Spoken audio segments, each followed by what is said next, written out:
Okie dokes. The year I turned 13, my friend invited me and two other friends to stay at his house on Halloween night. He had a fairly large house outside of our town, and it was the perfect place to go trick-or-treating. We decided it would be cool to go now to get sweets for a movie. So fast forward, we were near the end of our trick-or-treating, and at one house, a woman answered the door. She was tall and skinny with shoulder-length hair. Her house was disgusting. We could smell the odor of cigarettes Darn that. Darn all of that. inside. She was quick to tell us that there were no more sweets left.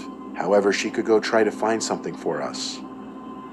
After a couple minutes of waiting, she comes back with an old brown paper bag with old-looking candy inside.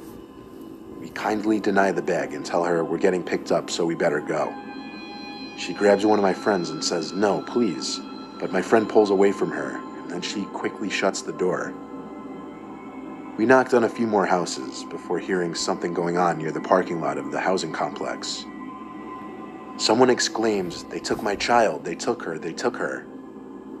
It was her, that woman. And that was my friend's parents' car that she was banging on. I just farted. She was throwing herself at the car and hitting it with her fists. A couple of neighbors came out due to the commotion. They seemed to know who she was. They apologized to us and said it was a big misunderstanding. We quickly got into the car, and my friend's mom started driving us out. But we don't get far before the woman jumps in front of the car, claiming one of us was her child. The neighbors once again pulled her away.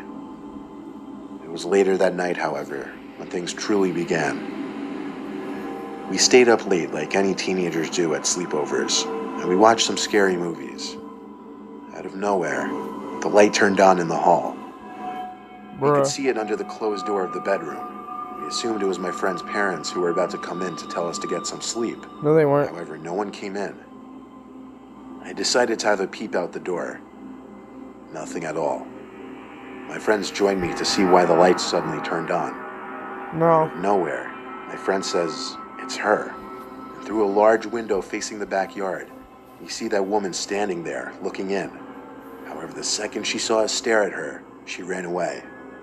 Yeah. Disturbed by this, we came back inside the bedroom and locked the door. We were obviously quite shaken up by this. Who is she? What does she want?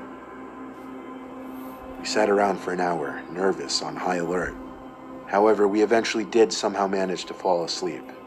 That morning, my friend's mom told us the situation at the housing complex shook her up so much that she thought she had seen that woman standing over her bed in the middle of the night. My friends and I never even told her we saw that woman at the house that night, which led us to wonder, what if, just maybe what if, that woman actually was inside the house that night? Please be story 3. Alright, peace out.